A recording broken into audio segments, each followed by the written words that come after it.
Hi all, അസ്സലാമു അലൈക്കും. ഇന്ന് ഞാൻ ഡിഫറെൻ്റ് ആയിട്ടുള്ളൊരു ഇഫ്താർ ഐറ്റവുമായിട്ടാണ് വന്നിരിക്കുന്നത്. വളരെ സിമ്പിളായിട്ട് തയ്യാറാക്കിയെടുക്കാൻ പറ്റുന്നൊരു സ്നാക്കാണിത്. അതുപോലെ തന്നെ പാർട്ടി അപ്പറ്റൈസറായിട്ടും ഫിംഗർ ഫുഡായിട്ടൊക്കെ സെർവ് ചെയ്യാൻ പറ്റുന്ന നല്ലൊരു ഐറ്റം. ഇതിന് 3 പാർട്ടുണ്ട്. അപ്പോൾ നമുക്ക് ഓരോ പാർട്ടും സ്റ്റെപ്പ് ബൈ സ്റ്റെപ്പായിട്ട് എങ്ങനെയാണ് തയ്യാറാക്കിയെടുക്കുന്നതെന്ന് നോക്കാം. ആദ്യം നമുക്കതിൻ്റെ ചിക്കൻ ടോപ്പിംഗ് തയ്യാറാക്കാം. അതിനുവേണ്ടി ഒരു ചിക്കൻ്റെ ബ്രസ്റ്റ് പീസിലേക്ക് ആവശ്യത്തിന് കുരുമുളകും ഉപ്പും വെള്ളവും ചേർത്തൊന്ന് വേവിച്ചെടുക്കാം.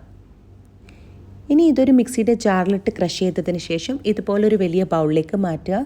ശേഷം ഇതിലേക്ക് 1 കപ്പ് ക്യാബേജ് ഇതുപോലെ നീളത്തിൽ അരിഞ്ഞതും ഒരു പകുതി ക്യാരറ്റും ഒരു ചെറിയ കഷ്ണം ഉള്ളിയും കൂടി ചേർത്തൊന്ന് മിക്സ് ചെയ്ത് വെക്കാം. ശേഷം ഇതിലേക്ക് മയോണൈസ് ചേർത്ത് കൊടുക്കാം. ഞാനിവിടെ ഇപ്പോൾ 1/2 കപ്പ് മുതൽ 1/4 കപ്പ് വരെ മയോണൈസ് ചേർത്തിട്ടുണ്ട്. മയോണൈസിൻ്റെ ക്വാണ്ടിറ്റി നിങ്ങൾക്ക് കൂട്ടുകയും കുറയ്ക്കുകയും ചെയ്യാം. നിങ്ങൾ എടുക്കുന്ന ചിക്കൻ്റെയും ക്യാബേജിൻ്റെ ഒക്കെ അളവിനനുസരിച്ചിട്ട് നിങ്ങൾക്ക് കൂട്ടുകയും കുറയ്ക്കുകയും ചെയ്യാം. ഒരു ക്രീമി ടെക്സ്ചർ ഫോം ചെയ്യുന്നത് വരെ മയോണൈസ് ആഡ് ചെയ്യണം. ഇനി ഇതിലേക്ക് ആവശ്യത്തിന് ഉപ്പും 1 ടേബിൾ സ്പൂൺ പഞ്ചസാരയും 1/2 ടീസ്പൂൺ കുരുമുളകും പിന്നെ ഒരു 2 ടേബിൾ സ്പൂൺ പാലും കൂടി ചേർത്തൊന്ന് മിക്സ് ചെയ്യാം. നമ്മൾ ചിക്കൻ മയോ ടോപ്പിംഗ് റെഡി ആയിട്ടുണ്ട്. ഇതുപോലെ ക്രീമി ആയിരിക്കണം. ഇനി ഇത് അടച്ച് വെച്ച് മാറ്റി വെക്കാം. ഇനി നമുക്ക് പെസ്റ്റോ തയ്യാറാക്കാം. അതിനുവേണ്ടി ഇവിടെ ഇപ്പോൾ ഒരു 30 ബദാം കുതിർത്ത് തോലും കളഞ്ഞ് മാറ്റി വെച്ചിട്ടുണ്ട്. പിന്നെ ഒരു ബഞ്ച് കൊറിയാണ്ടർ ആൽമണ്ട് പെസ്റ്റോ ആണ് തയ്യാറാക്കുന്നത്. പിന്നെ ഒരു പച്ചമുളകും. ആദ്യം നമുക്ക് ബദാം ഒന്ന് മിക്സിയിലിട്ട് ക്രഷ് ചെയ്തെടുക്കാം. ശേഷം ഇതിലേക്ക് പച്ചമുളകും കൊറിയാണ്ടർ ലീവ്സും പിന്നെ ഒരല്പം വെള്ളം, 1 ടേബിൾ സ്പൂൺ വെള്ളവും ഒരു ടീസ്പൂൺ ലൈം ജ്യൂസും കൂടി ചേർത്തൊന്ന് അരച്ചെടുക്കാം. ഒരുപാട് പേസ്റ്റ് ആവേണ്ട ആവശ്യമില്ല. ഇതുപോലെ തരുതരുപ്പായിട്ട് അരച്ചെടുക്കാം. അപ്പം നമ്മുടെ ആൽമണ്ട് കൊറിയാണ്ടർ പെസ്റ്റോ ഇവിടെ റെഡി ആയിട്ടുണ്ട്. ഇനി നമുക്ക് ഗാർലിക് ബ്രെഡ് തയ്യാറാക്കാനുള്ള ഗാർലിക് ബട്ടർ തയ്യാറാക്കാം. അതിനുവേണ്ടി 2 ഗാർലിക് ഇതുപോലെ ചെറുതായി ഫൈനായിട്ട് ഗ്രേറ്റ് ചെയ്തെടുക്കാം. ഇനി ഇതിലേക്ക് ഒരു 3-4 ടേബിൾ സ്പൂൺ ബട്ടർ ചേർത്ത് കൊടുക്കാം.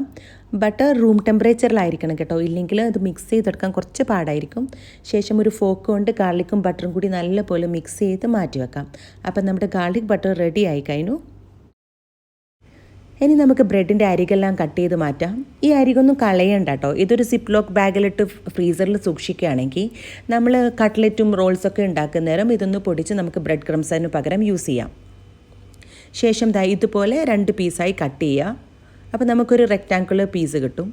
2 സൈഡിലും ഗാർലിക് ബട്ടർ സ്പ്രെഡ് ചെയ്ത് നമുക്കിതൊന്ന് ടോസ്റ്റ് ചെയ്തെടുക്കാം. തവയിൽ ചെറിയ ഫ്ലെയിമിൽ വെച്ച് നല്ല ക്രിസ്പി ആവുന്നത് വരെ ടോസ്റ്റ് ചെയ്തെടുക്കാം. 4 സൈഡും ഒന്ന് നല്ല ക്രിസ്പി ആവുന്നത് വരെ ടോസ്റ്റ് ചെയ്തെടുക്കാം. ഗാർലിക് ബ്രെഡ് ഇങ്ങനെ കഴിക്കാൻ തന്നെ നല്ല ടേസ്റ്റാണ് കേട്ടോ. ഇപ്പം നമ്മുടെ ടോസ്റ്റ് റെഡി ആയിട്ടുണ്ട്. ഇനി നമുക്കിതൊരു പ്ലേറ്റിലേക്ക് മാറ്റാം. ഇനി നമുക്ക് ഫൈനൽ അസംബ്ലിങ്ങിലേക്ക് കടക്കാം. ആദ്യം നമുക്ക് ടോസ്റ്റിലേക്ക് ഒരല്പം പെസ്റ്റോ സ്പ്രെഡ് ചെയ്ത് കൊടുക്കാം. ഈ പെസ്റ്റോയിൽ ബദാമിൻ്റെ ക്രീമിനെസ്സും കൊറിയാണ്ടറിൻ്റെ ഫ്ലേവറും പിന്നെ ഒരല്പം എരിവും പുളിയും ഒക്കെ ആയിട്ട് നല്ല ടേസ്റ്റാണ്. അതിന് മുകളിലായിട്ട് നല്ല ക്രീമി ആയിട്ടുള്ള ചിക്കൻ മയോ സ്പ്രെഡ് ചെയ്ത് കൊടുക്കാം.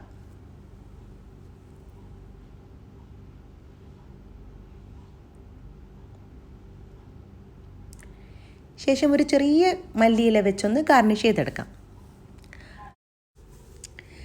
അങ്ങനെ നമ്മുടെ ചിക്കൻ പെസ്റ്റോ ടോസ്റ്റ് ഇവിടെ റെഡി ആയിട്ടുണ്ട്. എല്ലാവരും ഇതൊന്ന് ട്രൈ ചെയ്ത് നോക്കുക. പ്രത്യേകിച്ച് നമ്മുടെ കുട്ടികളൊക്കെ നോമ്പെടുക്കുന്നേരം ഇതുപോലത്തെ ഐറ്റംസൊക്കെ തയ്യാറാക്കി കൊടുക്കണം. അവർക്ക് ഭയങ്കര സന്തോഷമാവും. അപ്പോൾ നിങ്ങൾക്ക് എൻ്റെ ഈ വീഡിയോ റെസിപ്പിയും ഇഷ്ടപ്പെട്ടെങ്കിൽ ലൈക്ക് ചെയ്യുക, കമൻറ്റ് ചെയ്യുക, സബ്സ്ക്രൈബ് ചെയ്യുക. അതുപോലെ തന്നെ ഫാമിലിക്കും ഫ്രണ്ട്സിനും ഒക്കെ ഷെയർ ചെയ്ത് കൊടുക്കുക. അപ്പോൾ ഇൻഷാ അല്ലാഹ് അടുത്ത വീഡിയോയും റെസിപ്പിയുമായി വീണ്ടും കാണുന്നത് വരെ take care and stay blessed.